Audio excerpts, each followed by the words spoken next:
I just think that the right ought to take a victory lap because today, actress Gina Carano reached a settlement with Lucasfilm and Walt Disney, and we here at Daily Wire are very, very close to this story.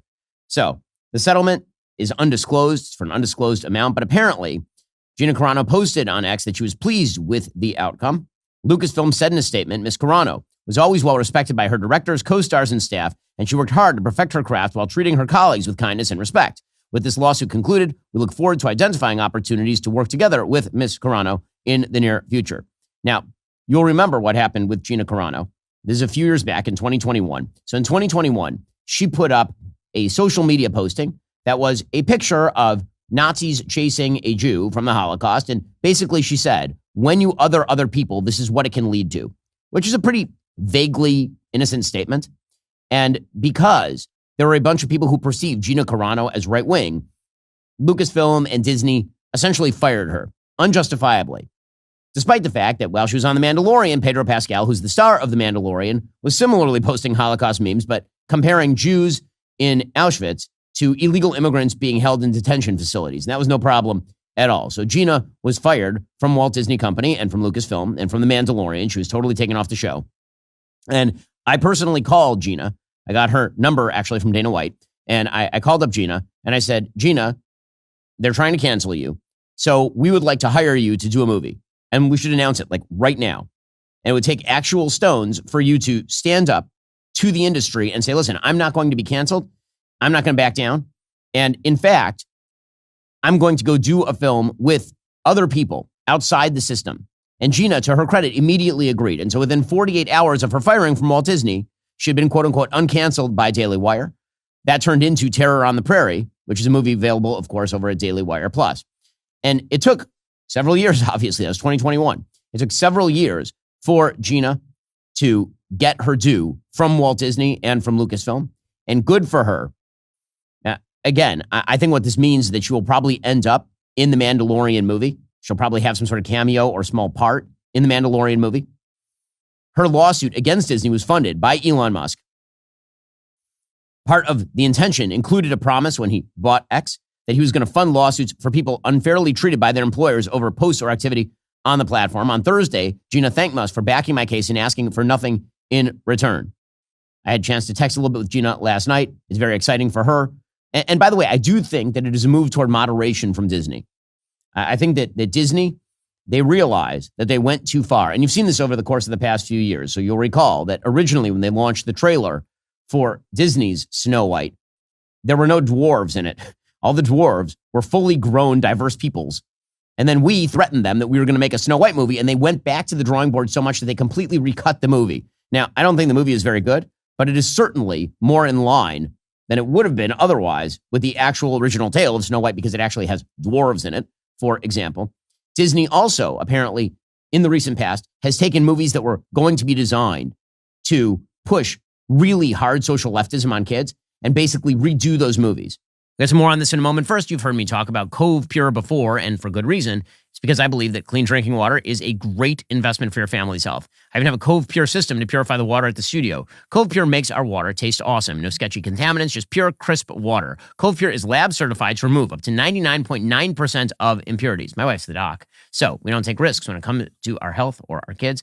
Cove Pure makes it really easy. It sits on your countertop. No plumbers, no drilling. Just fill it up and plug it in. Plus, my wife loves the tea. Cove Pure lets you select whatever temperature you want, hot or cold, with the tap of a button. Facts matter. Scientific research has proven tap water is just not consistently safe anymore. If you take your family's health as seriously as I do, you should consider trying Cove Pure yourself. Make sure you use the link in my description box, covepure.com/Shapiro right now. For a limited time, you'll get $200 off Cove Pure plus a risk-free money-back assessment. Head on over to covepure.com/Shapiro right now, and for a limited time, you'll get $200 off Cove Pure plus a risk-free money-back guarantee. So what are you waiting for? Get yours today.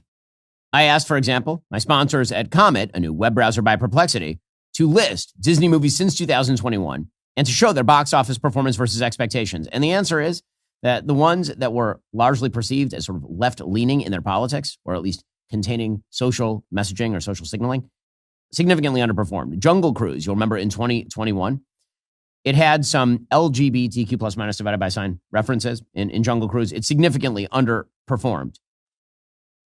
Encanto performed well because it actually doesn't have any of that sort of stuff. So it performed not particularly well at the beginning, but then it's become sort of a Disney classic because it doesn't have any of that stuff in it.